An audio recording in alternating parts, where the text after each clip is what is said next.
Thank you for having me here today. I thought I'd start just because it's a room with a lot of young people in it, by saying if it wasn't blatantly obvious already that I'm petrified to be here. And I think you'd find that if you spoke to a lot of the speakers today that it's a nerve-wracking thing and a scary thing, and I'm not sure their palms are sweating as much as mine or hands trembling quite so much, but I see a lot of these talks and I love the TED Talks and love watching them on video, and everyone goes up there and they seem like naturals, but most of them walking up onto that stage are fairly petrified and actually doing something and being brave in doing it rather than being naturally good at it. And I think it's an important thing for everyone in the crowd who thinks that they couldn't stand up and do it to know that most of the people walking up on the stage aren't quite sure whether they're going to stand up and do it on any given moment, on any given day.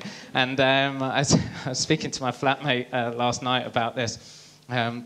And he said, "How are you feeling?" I said, "I'm very nervous. I've been nervous for a little while. I'm going to be able to eat or have a drink after this, I hope." But he said, "Why are you nervous?" And I said, "Because it's a room full of lots of young people, which I think is really important and an honour to speak to. And I have to remember a speech, which I'm not good at." And he said, "Oh, I don't think you'd be nervous because of those reasons." I kind of looked at him. What reasons did you think? And he said, "The cameras." I was just like, I wasn't thinking about the cameras. And he said, "You should be nervous about the cameras and your love life." And I was just like, "What?" He said, "Well, you spend your entire time working. You never get time to meet girls. This is a great opportunity for you." So now, not only am I worried about impressing an audience and remembering a speech, but I'm pioneering a new form of internet dating. So let's see how this goes. So on my way here today, I walked past my old school. It's called William Ellis School in Kentish Town, and it's a tough school, but a really good one. And I left William Ellis about 15 years ago, and for 10 years I didn't hear from them, not a word. And about 5 years ago, I decided that I wanted to see whether they were interested in hearing from me. And the past 5 years of my life have been a dedication to try and give back to that school some of the many things that they gave me during 5 years of studying there. And I want to talk a little bit today about why I wanted to do that. It's an interesting thing. We live in one of the most unfair societies in the world here in the UK, in the developed world. So we have the lowest social mobility and the highest correlation between the parent's wealth and the child's wealth in this country than any other in the OECD. And what that means basically is that if you're born poor here, the chances are your kids will be born poor here too. The US is only 1 or 2 places better than us, and between us, we are the countries that greatest betray the American dream.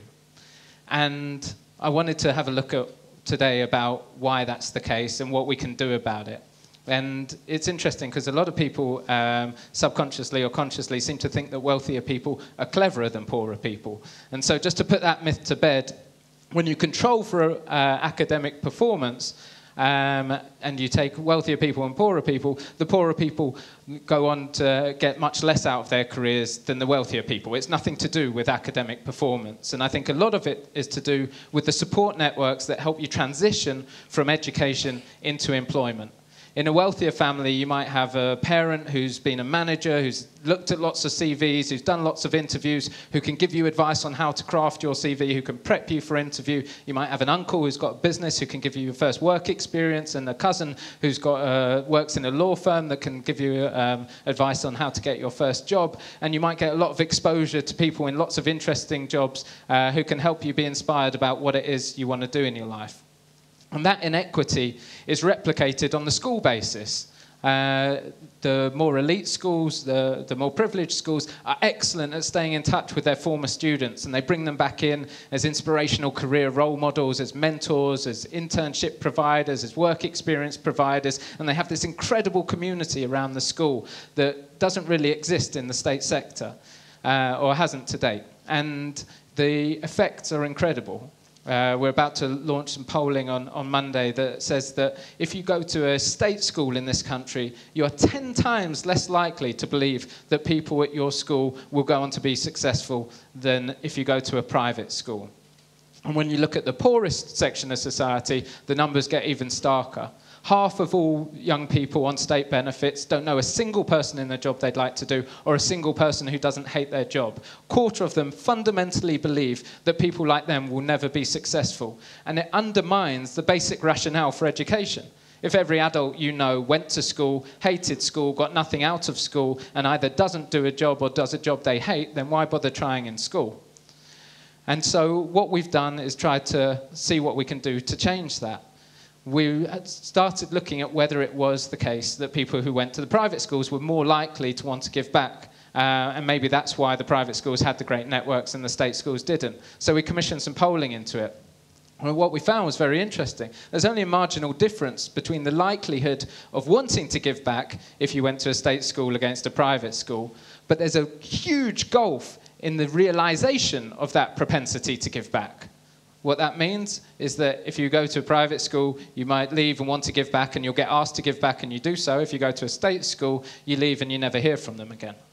And so it's not a difference in propensity, it's a difference in the actualization of that propensity. There are about 5 million people who would give work experience placements at their old state schools tomorrow. There are 5 million people who would go in and give careers talks. There's 3 million people who would go in and become mentors in each and every local community in this country. And we're not taking advantage of them, not because of supply nor demand, but because of logistics. And so we started an organization to fix the logistics. When we started, less than 1% of all UK state schools had alumni networks.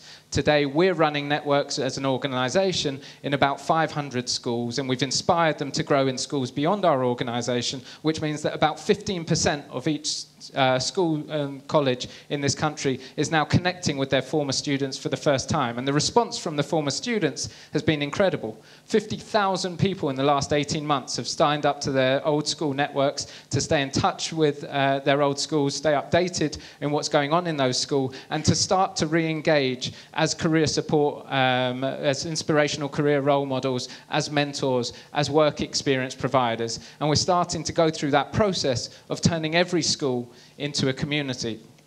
To give you some of the results and feedback that we've got, what I find most interesting is that it's not just that when people come to a session and see successful former students, people like them who've gone on to be successful in the world of work, that they feel more confident about the world of work and they feel more educated about careers. 75% of the 12,000 people who went through the program last year and saw such sessions in their schools, 75% of them came out saying that they wanted to work harder in their next academic subject as a result.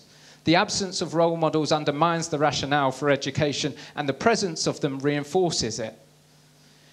It's an amazing thing, and when we go to Ackland Burley School, also in Camden Town, not far from here, we spoke to the head of Year 11, Ollie Hamdi, who's an amazing teacher and does a huge amount for his kids, and we worked very intensively with him in that school.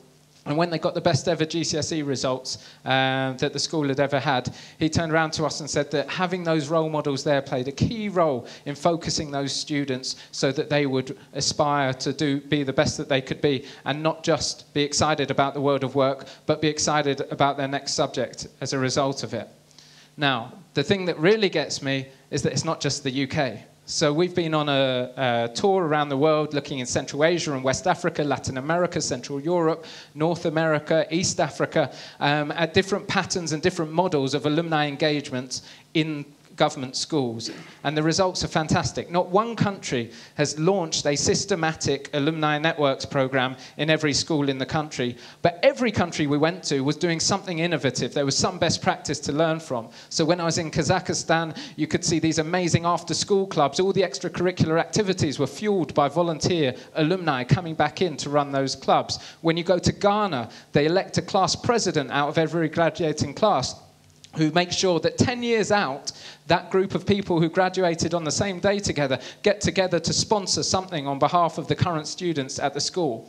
In Finland, which is apparently the best education system in the world, they have an incredibly impressive project in every individual school that I went to, even though they didn't know about it across the schools, where they were integrating former students in jobs into the curriculum, into the classroom, and bringing people who'd use skills and use things they'd learnt in school in later life to help show the young people the relevance of the work that they were doing, the things that they were studying, to what they could become in the future the jobs that they could go on and do. I'm particularly excited to be here today because today is the launch of something called Back to School Week, which is going to be the first ever national campaign to mobilize people to support their old schools, whatever school you went to, wherever it was, to find a way to rejoin that school community and to reach out and see what you can contribute back to your old school communities. Because we've done the hard work of getting the schools to sign up and put the infrastructure in place, and it's easy enough to get a graduating class from this year to join their old school community and stay in touch from the day they leave. But how do we connect with those 5 million mentors, those 5 million work experience places, those millions of inspirational career role models? So we're running this campaign in partnership with the I newspaper and the National Union of Students, and the aim over the next 7 days, starting today, is to sign up thousands of people into their old school networks and get them mobilized in schools in Bristol and Plymouth and Sheffield and Liverpool and Manchester, and this week also in my old school in Kentish Town and William Ellis School, so that they can show what former students can do for their old school communities and play a key role in the future of those young people who are studying there today. I started off by saying that I was petrified, and I'm relaxing a little bit now as we get to the end of my talk, but it's been a theme for my week, actually, because I spoke to one of my colleagues a few days ago who said that he was scared about the campaign and scared about the size of our ambition to turn every school and college into a community, first in this country and then around the world. And I said, good, and this is the thing that I really wanted to come here and say, because you know, if you don't do things that scare you, if you're not prepared to be bold and make a stand, then you never have an opportunity to be brave. And all the young people in the room today are only going to make a difference to the world if they find opportunities to be brave. And so I just wanted to finish on that and wish you luck in being brave, and hope you'll wish me luck in turn. Thank you.